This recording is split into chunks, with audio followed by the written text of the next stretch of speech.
Okay, դե լցրածա։ Լցրածա, ես անպայման այստեղ պետք է մնամ։ Կարող եմ տեղափոխել այսպես ավելի։ Չէ, ճկունության ահագին մեծ շարավիղ ենք ապահովում։ 1-1 կա, ձայնը կա։ Ասենք, հա։ Բարև ձեզ հարգելի ռազմայնակիցներ, այսօրվա մեր հյուրն է միաժամանակ։ Այո, շատ ուրախ եմ այստեղ գտնել։ Անհամբեր սպասում եի երբ են ինձ հրավիրելու։ Մտածել եմ, որ վաղուց պետք է հրավիրեմ։ Սցենարը լավ սովորել եք։ Բարև ձեզ հարգելի ռազմայնակիցներ, այսօր մեր հյուրն է միաժամանակ համ կրթության, համ գիտության նախարար Արմեն Աշոտյանը, ում հետ եւ կզրուցենք խառը թեմաներով։ Բարև ձեզ, պարոն Աշոտյան։ Բարի երեկո։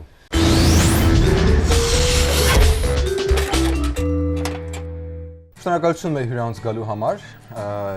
Մենք հուսով ենք, որ սա կլինի լավագույն հյուրանոցը, որ դուք եղել եք վերջին մի ամսվա ընթացքում, առնվազն։ Ու մի հավակնեք դրան, որովհետև վերջերս Շուշիում էի, հրաշալի լավ հյուրանոց էր, գուցե Շուշիից էր։ Երկրորդ լավագույնը թողել է, ոչինչ։ Համել ռազմաայնասիրական էր։ Հա, շատ։ Ուրեմն սկսենք ամենասկզբից, փորձենք բացահայտել ձեզ։ Երբ եք ծնվել, որտեղ։ 1975 թվական, հուլիսի 25, քաղաք Երևան, Նոր Արեշի ծննդատուն։ Ահա, այս մանրամասն։ Եվ որպես բժիշկ, նախկինում գոնե բժիշկ, այդ կարևորում եմ։ Միանգամից մեզ վերեցիք հաջորդ հարցին։ Հա, Դուք ավարտել եք բժշկական համալսարանը, հիմա այդ գիտելիքները կառավարությունում ձեզ պետք գալիս են, օրինակ հիմա պետքա ձեր աստղային ժամը լինի, որովհետև վիրահատություն են անում կոռուպցիայի վրա։ Շատ են պետք գալիս եւ միայն վիրահատական եղանակները չեն, որ պիտանի են քաղաքականության մեջ։ Միշտ ասել եմ, այսօր էլ ուզում եմ կրկնեմ, երկու կարևորագույն բժշկական սկզբունք կա, որ չէր խանգարի, եթե բոլոր քաղաքական գործիչները կիրառեին։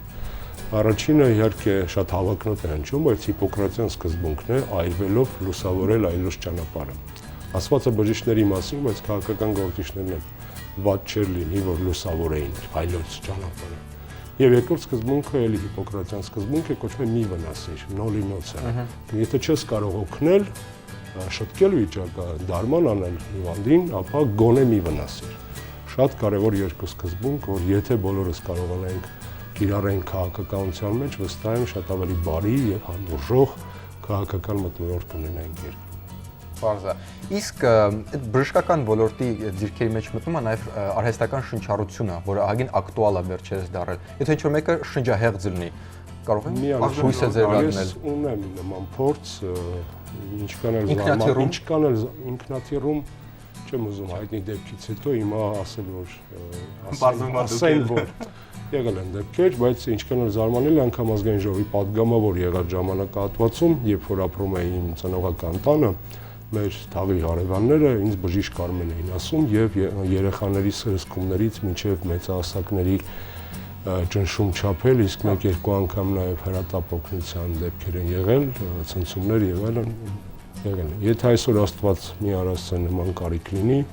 բնականաբար կփորձեմ օգտակար լինել։ Անկախ կուսակցական պատկանելիությունից։ Միանշանակ անկախ կուսակցական պատկանելիությունից։ Անկամ եթե արմենախրակ կուսակցությունից։ Արյունս կտամ նորից, որովհետև անգամ պատվավոր դոնորի նման մի այդպես նշան ունեմ, որովհետև տարիներ շարունակ արյուն եմ հանձնում արյունաբանական կենտրոնում։ Ինչպես դարձաք հանրապետական, այ ոնց է դա։ Շատ անկեղծ պատմեմ։ 2000 թվականին, երբ որ վերադարձա Հայաստան եւ ուսանողական խորհրդի ղեկավար էի բժշկական համալսարանում, շատ լավ սերունդ ձևավորվեց, տարբեր բուհերում ուսանողական լավ ղեկավարներ կային, որոնց հետ ընկերացանք եւ երբ որ մեր մանդատը ուսանողական ավարտվում էր, որոշեցինք, որ լավ է ստացվում մեզ մոտ հասարակական աշխատանքը, մենք դա սիրում ենք եւ լավ կլինի փորձել տեղափոխվել քաղաքական դաշտ։ Բնական է, որ մեզանով էին հետաքրքրված շատ քաղաքական կուսակցություններ, որովհետև ակտիվ երիտասարդներ ենք, բավականին ինքնակազմակերպված եւ բժշկական համալսարանը միշտ աչքի է ընկել իր լավ ուսանողներով։ ԿՎՆ-ի առումով նաև։ ԿՎՆ-ի առումով, ոսկեաշունների առումով, առաջադիմության առումով եւ բրենդինգերի առումով։ Եվ մեզ մի առաջարկություն արվեց մեր ընկերներից մեկի միջոցով, ներկայումս ընդդիմադիր եւ այն ժամանակ եւս ընդդիմադիր քաղաքական կուսակցության ղեկավարներից մեկի նախկին վարչապետի կուսակցության Չասենք Արամ Սարգսյանի հանրապետության կուսակցության մասին էր խոսքը, վստահ եմ նա այս դեպքը չի հիշում, բայց ես առիթ ունեցել եմ մեկ անգամ իրենից պատմելու, նա այլու չէր հիշում։ մենք շատ փոքր էինք այդ ժամանակ եւ մեզ ժամադրեցին, այսպես ասած, Կիրակի օրեր պոլիտեխնիկի մասնաշենքերից մեկի մոտ, որ մեր հետևից պետք է մեքենաներ գան եւ մենք գնանք հանդիպան խոսելու, հասկանալու, ծանոթանալու համար։ Անձրևոտ օրեր միջև հիմա հիշում եմ եւ մոտ ժամ ու կես սպասելուց հետո այդպես էլ ոչ ոք չեկավ եւ չզանգեց։ Հաջորդ օրը իհարկե այդ ընկերոջ միջոցով զանգահարեցին, ներողություն խնդրեցին, որ չկարողացանք հանդիպել, զբաղված էին եւ այլն, եւ նորից ժամադրեցին, ես արդեն չգնացի, եւ չգնացին իմ մնացած ընկերները խիստ վիրավորված նախորդ օրվա ընթացքում այդ ժամանակ ասում էր հանրապետականի ավտոբուսը։ Չէ, հանրապետականում ունեի վաղուց ընկերներ, Գրիգորյան Արտակը, ազգային ժողովի նախկին падգամավոր Խաչիկյան Վազգենը, որը երիտասարդական կազմակերպության ղեկավարն էր, իրենք էլ էին միշտ փորձում մեզ ներգրավել այդ կուսակցության շարքերը եւ մի օր համոզեցին եւ մենք գնացինք կուսակցության գրասենյակ։ Գրասենյակը գտնվում էր այսօրվա վերնիսաժի տիրույթում գտնվող մասնաշենքերից մեկում, ջահել տղաներ, երեխեք, այսպես ասած, գնացինք մի անկյունում ծվարեցինք, տարբեր դեպուտատներ, նախարարներ էին գնում գալիս եւ հանկարծ մտավ թիկնազորի մի հատված, որից հետևեց լուսահոգի վարչապետ Անդրանիկ Մարգարյանի մուտքը։ Ես կանխատեսում եմ, որ իրենց զգուշացրել են, որ այնտեղ ջահելներ կան, հետո ինքը մտավ, շրջեց, հայացքը պտտացրեց տարածքում եւ մեզ տեսավ ու թողեց մնացած այդ падգամավոր նախարարներին եւ այլն, որոնք իրենց սրտատրապ սպասում էին, մոտեցավ մեզ ու շատ բարի ու շատ հմուտ ու շատ արժանահավատ ղեկավարի կողմից այդ շփումը որ եղավ, շատ կարճ շփում, ոտի վրա, ասած գնացեք այնտեղ սպասեք, հեսա կգամ, բայց արդեն այդ վերաբերմունքը տրամադրեց եւ իր աուրան որ ճառակում էր նա ամենուր եւ ամեն րոպե տրամադրեց որ մենք մնանք։ Մենք շփվեցինք, իրեն ասացինք որ թույլ կտակ մենք դեռ չմտնենք կուսակցություն, որովհետեւ մի քանի ամիս ծանոթանանք, աշխատենք երիտասարդական կազմակերպության հետ, տեսնենք, կարողա մենք ձեզ դուր չենք գալիս, կարողա դուք մեզանից հաստատվում եք, որևէ դիլ, այսպես ասած, հիմա չանենք։ Ստաժով։ Հա, ստաժով, ծանոթական այդ, այսպես ասած, շատ արագ անցավ այդ փուլը եւ երևի 1-2 ամիս հետո մենք մտանք հանրապետական կուսակցություն, դա 2001 թվականի նոյեմբեր ամիսն էր։ Այսինքն ես արդեն 12-11 տարվա կուսակցական ստաժ ունեմ։ Այդ ընթացքում մի ամսվա ընթացքում նժդեհ բան ծանոթացա երևի։ Միանշանակ, որովհետև ես երևի այն ժամանակ արդեն ես եւ ընկերներս գիտենք, որ լրագրողները մեզ հարցեր տալու են։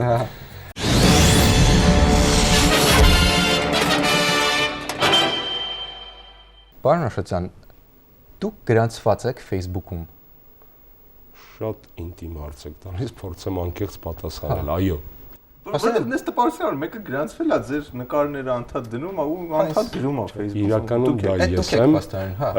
չէ՞ որ այդ մեկը չէր կարող գալ մեր տուն երեխաներից նկարել, Գարիմետ Ղարաբաղ տղայից տանկի վրա նկարել, ընտանեկան նկարներ տեղադրել եւ հետո կներեք, հազար ներողություն, բովանդակությունը ստատուսների եւ կոմենտների պետք է որ ձեզ հուշել, որ դա ես եմ, չնայած կարող եք ենթադրել, որ ինչ-որ կոլեկտիվ է այնտեղ աշխատում, ոչ։ Դա անում եմ ես եւ կարծում եմ, որ ինչպես երեք եմ գրել ստատուսում, մոտ ապագայում 1-2 տարի անց Հայաստանում չի մնա եւ ոչ մի քաղաքական գործիչ կամ լրագրող, որը դիմացինին կմեղադրի Facebook-ում լինելու, iPad-ից օգտվելու եւ tweet-ելու մեջ, որովհետեւ տեղեկատվական հեղաշրջումը անխուսափելի է։ Դժվար է լինել առաջիններից մեկը, բայց քանի դեռ իմ կողքին կա Վարդան Օսկանյանը, Հրանտ Բագրատյանը, Բարակ Օբաման, Ստեփան Սաֆարյանը, ես ինձ մենակ չեմ զգում։ Բայց ձեր անունն է դուրս եկել, չգիտես ինչի, Facebook օգտագործելու հետ ոնց եք այդ ուշադրությունը անցալում, ոնց եք։ Ես ինքս եմ երևի թե մի քիչ էլ սադրել այդ ուշադրությունը, որովհետև այնտեղ եմ եւ որպես կրթության նախարար, որովհետև եթե նկատել եք ցերեկվա ստատուսների ճնշող մեծամասնություն դրանք լուրեր են կրթությունից, հայտարարություններ, մենք անգամ ունենք միակ նախարարություն ենք, որ ունենք Facebook-յան ընդունարան, որտեղ կարելի է դիմել հայտով եւ պատասխան ստանալ։ Մյուս կողմից իհարկե նաեւ դա անձնական բնույթի ինֆորմացիա է, դա իմ անձնական էջն է եւ իհարկե ես քաղաքական գործիչ եմ եւ կարծում եմ, որ իմ բոլոր ընդդիմախոսները, որոնք այսքանից հետո մնացել են ինչ-որ միջափով, պետք է մի բան հասկանան հստակ։ Նախարարը նաև քաղաքական պաշտոնյա է եւ քաղաքականությամբ զբաղվելը նախարարի աշխատանքի մի մասն է։ Սա դժվար է ընկալել Հայաստանում որոշ ժամանակ։ Ես մինչև վերջ չեմ հասկանում այդ սահմանները, որտեղ է սկսում ոնց որ պետական պաշտոնյա, որը զուտ պրոֆեսիոնալ գործունեությամբ զբաղվում, ու որտեղ է սկսում քաղաքական գործիչը։ Նախարարը չի նշանակում այդ ոլորտի լավագույն մասնագետ։ Նախարարը նշանակում է այդ ոլորտի կառավարիչ եւ քաղաքական պատասխանատու։ Եվ քաղաքական գործիչ լինելու, այսպես ասած, դարձ երեսը նախարարի պաշտոնի ոչ բոլորն են սիրում կամ ընտրում։ Ես սիրում եմ եւ ընտրում եմ եւ կարծում եմ, որ դա ավելի լավ է իմ ընտրողների, մեր հասարակության համար, մեզ չընտրողների համար, դեռ ես հասանելի եմ։ Ինչ վիճակում է այսօր գիտությունը, ինչ անենք, որ լավ լինի, այսպես ամենաակնհայտ։ Հա, ու ցավոտ խնդիրը այդ ֆինանսավորման ավելացման հետ կապված։ Ոնց անենք, որ իհարկե գիտությունը միշտ կարիք ունի նոր փողի։ Հայաստանում գիտությունը մի կողմից դեռևս այոթ էր ֆինանսավորված է, բայց մյուս կողմից միակ ոլորտն է, որի բյուջետային հատկացումները երաշխավորված են օրենքով։ Մեր օրենքը գիտատեխնիկական գործունեության մասին օրենքը ասում է, որ որքան ավելանում է բյուջեի ծախսային մասը, համամասնորեն պետք է ավելանա գիտության բյուջեն։ Սա միակ ոլորտն է, անգամ կրթությունը այդպես չէ։ Այսինքն ինչքան ավելանում է բյուջեն, այդքան ավելանում է գիտության փողը։ Այս տարի դա 1 միլիարդ 100 միլիոն դրամ է։ Օրինակ այդ երիտասարդ գիտնականները, որոնք պետքա գնան ուրիշ տեղ, արտասահմանյան լաբորատորիաներում կամ հիմնարկներում աշխատեն, գուցե շատ անկեղծ ասեմ, չէ, շատ անկեղծ ասեմ, այդ brain drain-ի խնդիրը, ուղեղների արտահոսքի խնդիրը կա, հիմա ասեմ, ելի կասեք, սա ունիվերսալ, այսպես ասած, բացատրություն է բոլոր խնդիրների, բոլոր երկրներում։ Ինձ մոտ էր մի 6 ամիս առաջ Նոբելյան մրցանակակիր Չեխանովը, կենսաքիմիայի, որին հարցրեցի, որն է թիվ 1 խնդիրը այսօր ձեզ մոտ Իսրայելում, ասեց ուղեղների արտահոսքը, որտեղ գնում են ԱՄՆ-ն։ Այսինքն գլոբալ վեկտոր։ Մյուս կողմից ոնց որ ընտրություն չունենք մեր գիտության զարգացումը մի բան հստակ հասկանանք, ավելի լավ է դու որպես փայլուն հեռանկարային ֆիզիկոս գնաս Չիկագո կամ Բոստոն ու դառնաս այդպիսի ֆիզիկոս, հետո իմ երկրին ավելի շատ օգուտ կարող ես տալ քո կապերով, հմտություններով, քո գրանտերով եւ այլն, քան մնաս այստեղ կրտսեր լաբորանտ, եթե ես աղբետությունը քո համար այսօր այս պահին ամբողջական շղթան քո առաջխաղացման չի կարող ապահովել։ Այսօր կրճատումների մասին ոչ ոք չի ուզում խոսալ, ես էլ չեմ խոսում։ Բայց ոնց է, որ մենք ունենք կամ արտահոսք, կամ 140 գիտահետազոտական կենտրոն։ Մենք ունենք բավականին շուրջ 6000 մարդ, որ զբաղվում է գիտությամբ, բոլորը միասին։ Մենք ունենք մեկ այլ լրջագույն խնդիր, Խորհրդային Միությունից ժառանգած գիտության կառուցվածքը մենք ամբողջությամբ դեռևս չենք կարողացել արդիականացնել։ Տեսեք, Խորհրդային Միության ժամանակ բուհերը առանձին էին, հա, ակադեմիան իր համակարգով առանձին էր, այսինքն գիտությունը եւ բարձրագույն կրթությունը բավականին լուրջ տարանջատված էին։ Այսօր թե գիտությունն ունի կրթական հարթակի կարիք, թե կրթությունը, բարձրագույն կրթությունը ունի գիտահետազոտական բաղադրիչի կարիք եւ մեր այսօրվա խնդիրը ստեղծել ճիշտ ֆունկցիոնալ հարաբերություններ Գիտությունների ազգային ակադեմիայի ինստիտուտների հետ եւ բուհերի հետ, շահկապել իրանց, որտեղ դա երկուստեք շահավետ փոխհամագործակցություն եւ երրորդը մենք առայսօր ունենք ճյուղային գիտահետազոտական ինստիտուտներ, ճյուղային, հա, սովետական տերմինաբանությամբ отраслевые научно-исследовательские институты, որոնք նեղ մասնագիտական այլ գերատեսչությունների կազմում գործող գիտահետազոտական հիմնարկներ են։ Եվ կներես վերջի խնդիրն ասեմ, շատ եմ լրջացնում իմ ռեգիստրացիայի process-ը, բայց այնուհանդերձ մենք չենք կարողացել առայսօր մասնավոր հատվածից ներդրումներ բերել գիտության մեջ։ Գիտությունը սարսափելի թանկ հաճույք է, սարսափելի։ Բայց Բագրատյանն երեք ասաց, որ ինչքան ներդնեք, այնքան եկամուտները կտրում կաճեն։ Գիտեք, կա հստակ սխեմա, այո։ Եվ դա Բագրատյանը չի ասում միայն, այլ նաև միջազգային փորձն է ասում։ Բարձրագույն կրթությամբ անձնավորությունը ԱՄՆ-ում, որի վրա ծախսվում է միջինով 40,000 ամերիկյան դոլար ամբողջությամբ, իր տարիների ընթացքում աշխատանքի 110,000 դոլարով վերադարձնում է իր վրա ծախսած գումարը, որտեղ նա ավելացված արժեքը մեծ է ստեղծում։ Այսինքն դա շահավետ, բայց երկարաժամկետ, երկար փող պահանջող ներդրում է։ Հետևաբար պետության վրա միայն հոգսը մնացել է այսօր, նաև այն հանգամանքից ելնել է, որ մեր մասնավոր հատվածը դեռևս ամբողջությամբ չի գիտակցում, որ սա ոչ թե բարեգործություն պետք է արվի, թեպետ ես ողջունում եմ բարեգործությունը, հատկապես եթե նա արվում է ծածուկ եւ իսրտ է։ Հետո մարդիկ ասում են կլինի 40000-ի 20-ը հիմա տակ։ Իսկ եթե ներդրումային հոգեբանություն ունենային մեր մասնավոր հատվածի ներկայ շատ ավելի լավ։ Մեզ պետք չէ լավություն անել։ Իրենք պետք է հասկանան, որ դա իրենց են լավություն անում, որտեղ ներդրումները բերելու են շահի, օգուտի եւ իրենց եկամուտները կաճեն։ Հարգելի գործարարներ, արեք ինքներդ ձեզ։ Մենք ունենք լավ գործարարներ, որոնց անունները չեմ ուզում թվարկել, որտեղ մեկը հետո հանելու եք որպես գովազդ դիտարկելով։ Պարզ է, այդ մասնավոր հատվածի բիզնեսի հետ կապված տնտեսությունը ինձ թվում է այլընտրանք չունի, քան գիտության վրա ինչ որ բովանդակություն ստեղծելու վրա ինչ որ բան զարգացնել արտահանման համար, լինի դա ծրագրավորման ինչ որ մեխանիզմներ, չգիտեմ, ծրագրեր, թե ուղղակի գիտական ինչ որ ծրագրեր, պրոյեկտներ արտահանել։ Հիմա հաշվի առնելով դա, ինչ որ բան արվում է, որ տնտեսությունը հենց այդ գիտական հիմքի վրա դրվի, որ կապվի գիտությունը մասնավոր հատվածի հետ, բիզնեսի հետ, բացի Գյումրիի տեխնոպարկից, էլի հաջողության պատմություններ կան, բացի հաջողության պատմություններ շատ կան իրականում, որոնք չեն բերում դեռևս համակարգային փոփոխություն։ Բա ուզում ենք համակարգային փոփոխություն։ Ես եմ շատ ուզում։ Մենք ավելի շատ ենք։ Իսկ այստեղ կա նոր հրամայական ստեղծել օրենսդրական այնպիսի դաշտ, որ մասնավորը ինքը առավել շահագրգիռ լինի, օրենսդրական դաշտի խնդիրը, այո։ Հարկային ինձ թվում է, բայց հանրապետական կուսակցությունը խնդիր չունի, օրենսդրական փոփոխություն անցկացնի։ Մտածենք անենք։ Մտածենք անպայման անելու ենք հանդիստերը։ Դու դա հիշի։ Դուրս, երբ որ ինձ այստեղից դուրս գրենք, այդ ժամանակ կհիշեցնես։ Լավ։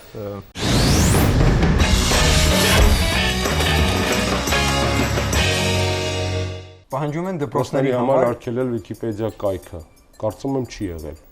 Եթե եղել է, լավ պահանջ չի։ Հա, միջազգային կարող է եղել։ Միջազգային եղել է։ Ճիշտ է, Ռուսաստանում միջազգային եղել է, որտեղ Հայաստանում փառք տիրոջը այս բայց գիտեք ինչ են առաջարկում արգելել, որտեղ իրանց ոչ absent-ային բառերի ցանկը կա Վիկիպեդիայում եւ աշակերտները առաջինը տեղ են մտնում, այլ ոչ թե Նյուտոնի։ Ես նայել եմ ռուսական Վիկիպեդիայի այդ բաժինը, այդ հոդվածը, իհարկե հետաքրքիր է մեկ անգամ կարդալ, բայց ոչ դասերի հաշվին։ Հայ քանդակագործը բացահայտել է հավերժ շարժիչ։ Ես անձամբ քանդակագործին ամեն 5 շաբթի տեսնում եմ կառավարության շենքի մոտքի մոտ։ Չէ, այդ քանդակագործը չէր։ Այդ քանդակագործը չէր։ Ինքը կարծեմ մաթեմատիկոս է։ Խաբեցիք։ Քանդակագործը գիտեք, մենք ենք հնարել, բայց ինչը մեզ բերեց այդ մտքին, այս նոր գիպսից սարքած արձանները, որ շատ սիրուն են, բայց գիպսից են քաղաքում, որ տեղադրում են ու որ շաբաթը մեկ կոտրվում են, հավերժ շարժիչ է, կարծես թե անդադ այդ մարդը նոր աշխատանք է գտնում։ 1-1, հա ոնց։ Լավ։ ԿԳՆ-ն կկրկնապատկի գիտության ֆինանսավորումը 2013 թվականին։ Չէ, ցավոք սրտի սուտ խոստումներ տալ չեմ կարող։ Սուտ խոստումներ չեմ տվել այս 4 տարվա ընթացքում, չեմ էլ տալ։ Որքանը դա ականջահաճո լինի շատերի համար։ Այսինքն ԿԳՆ-ն կավելացնի գիտության ֆինանսավորումը 2013 թվականին եւ ոչ թե ԿԳՆ-ն, այլ կառավարությունը եւ ոչ թե կրկնապատկի 1 միլիարդ 100 միլիոն դրամով։ Հրաշք Թոմասյանը անեկդոտը ման ստացած։ Ավելի լավ է հնչում։ Ճիշտ է, Ադրբեջանը մեկ Ալիևով պակասեց, նա հատել է Հայաստանի սահմանը։ Այո, եղել է այդպիսի դեպք։ Ափսոս են կարևորը չի հատել եկել։ Գիտեք, իմ մոտ տպարություն ստեղծում, որ դուք Facebook եք մեկ մտնում ու տեսնում եք այս վերնագրերը։ Ես խորհրդարանի վերջի պատմությունները գիտեք երևի բյուջետային։ Ես միշտ տեղեկատվական լրահոսի մեջ եմ, միշտ քաղաքական լրահոսի մեջ եմ։ Եթե որոշ մարդկանց թվում է, որ դրա համար շատ ժամանակ է պահանջվում, չգիտեմ հիմա ինքնագովազդ չհնչի, բայց ինձ քիչ ժամանակ է պահանջվում սկանանելու օրվա լրահոսը եւ հասկանալու Twitter չեմ սիրում։ Եւ գիտեք ինչու հայերը Twitter չեն սիրում։ Չէ, ես իմ անձնական վերսիան ունեմ, կարծում կգիտեք, այդ 160 նիշի մեջ հային դժվար է տեղավորել իր անչափը 40-ը, շատ դժվար է տեղավորել։ Հա, ճիշտ է, հոկտեմբերյանցիները պահանջում են օրինականացնել մարիխուանան։ Չկա նման բան։ Չէ։ Գուցե գոնե արտահանեն, ասենք ուրիշ երկրներ։ Չեմ կարծում, չէ։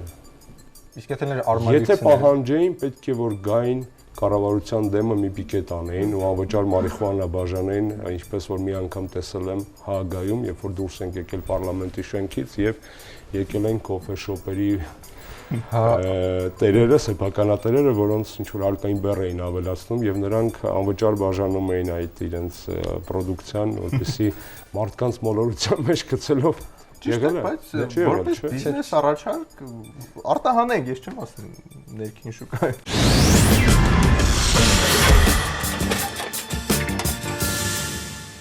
Որքան ժամանակ եք հասցնում անցկացնել ընտանիքի հետ։ Քիչ ոչ այնքան շատ, ինչքան կցանկանայի։ Հիմա, երբ որ երեխաները ավելի փոքր էին, դա չէի զգում։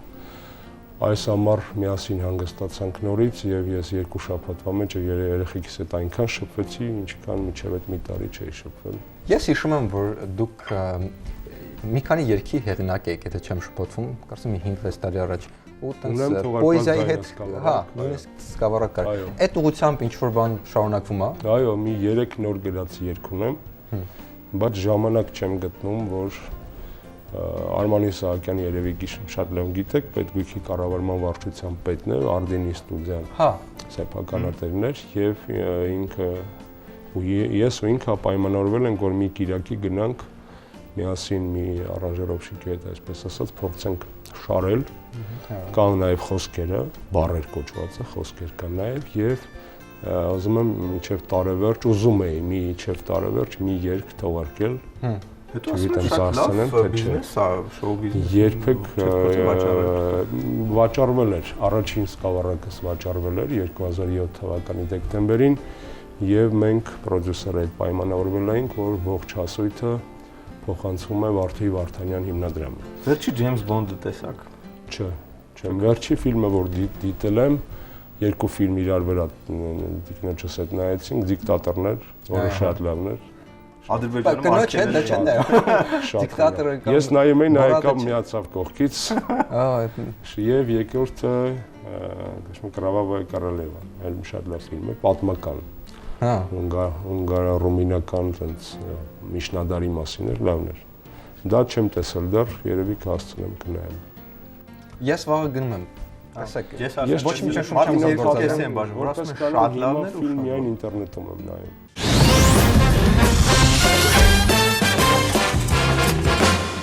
Կրթություն թե գիտություն։ Եվ օտարլեզու թե հայալեզու։ հայալեզու, ՀՀԿ թե ինտերնետ։ ՀՀԿ, Հեղափոխություն թե զոլանափոխություն։ հեղափոխություն, Farmville թե Angry Birds։ ոչ մեկը ոչ մյուսը, Что где թե когда։ что где когда։ Երեքն էլ։ Եղավ։ Զոլանափոխություն ինչի մասին էր։ Այդ տենց հին պատմությունները չեք հասկացել։ Բրյուսելի շրջանավարտներն։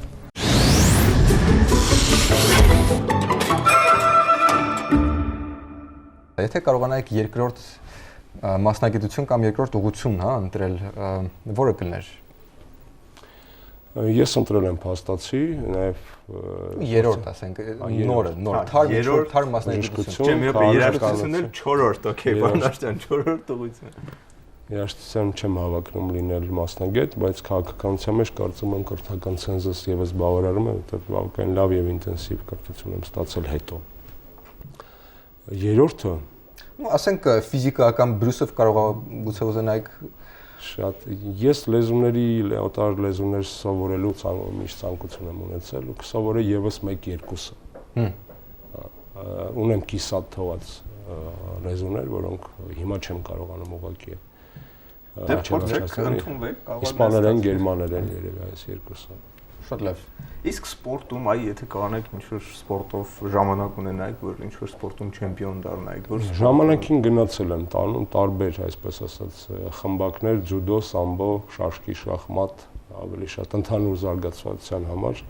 Կազմվածքս հիմա այն չէ, բայց ժամանակին ավելի լավ կազմված։ Ինչպես եք վերաբերում bodybuilding-ին։ Ինչպես նկատեցիք, դիտարկում եմ այն որպես քաղաքական գործունեության տեսակ։ Փորձենք ենթագիտակցություններ Ինչ թափանցել։ ասոցիացիաներ, ինչ եք տեսնում այստեղ։ Սա ինձ թվում է ուղեղի համակարգչային տոմոգրաֆիայի համապատասխան աստիճանում արված նկար է, տեսնում եմ, որ գորշնյութը պակասում է ոնց որ։ Վալչանքը գուցե։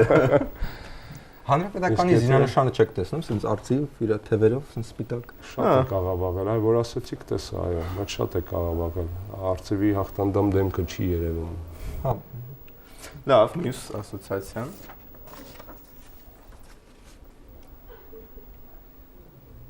ինչ ասեմ։ Ինչ ասած։ Հայկական ժամանակ։ Բյուջե գուցե։ Հայկական ժամանակ։ Հայկական ժամանակ շատ լավ։ Միորական ինձ հետաքրքիր է ուղղակի, ես վերջի 2 օրը ավելի շատ հարցեր կամ հետաքրքրություն եղել է կրթության, գիտության նկատմամբ, եթե ձեզ դիմել են, թե այս հարցի նկատմամբ։ Փառք Տիրոջը այնուհանդերձ կրթության գիտության նկատմամբ։ Այսինքն եթե վարկանիշավորենք հանրային հետաքրքրությունները, կրթություն, գիտություն, bodybuilding, հետո քաղաքական կոնսուլտացիաներ։ Սա է ոնց որ top 3-ը։ Շատ լավ։ Շնորհակալություն պարոն Աշոտյան։ Այսքան էր մեր այսօրվա Arm Comedy հյուրանոցը։ Դիտեք մեզ նաև հաջորդ շաբաթ։ Ստեսություն։ Այս մի բան չհասկացա։ Այսա ինչ չէ։ Հայեցի է, արդյոք այդ մազերը սափրել է president-ի համար։ Սա չեմ ներում ինձ գիտեք որ չճանաչեցի։ Բական հայտ արծիվ այնտեղ ուղղակի մի քիչ գույներ էին, չի։ Ով կմտածեր։ Ես վերջի պայն տեսա։ Մեկի պարոն Աշոտյան, Վազգենը այս սեմեստրում չի ստանում, կարա բարեխոսեք, որ դնեն մյուս տարի որտեղ է սովորում։ Ֆիզկուլտի դամաֆոնագիտական ֆակուլտետը։ Հերրակա արկա, տարկետման իրանքով, արկա, բայց վճարովի անվճար։ Դե իհարկե վճարովի։ Սա մեր մեջ կմնա թե մեր մեջ չի մնա։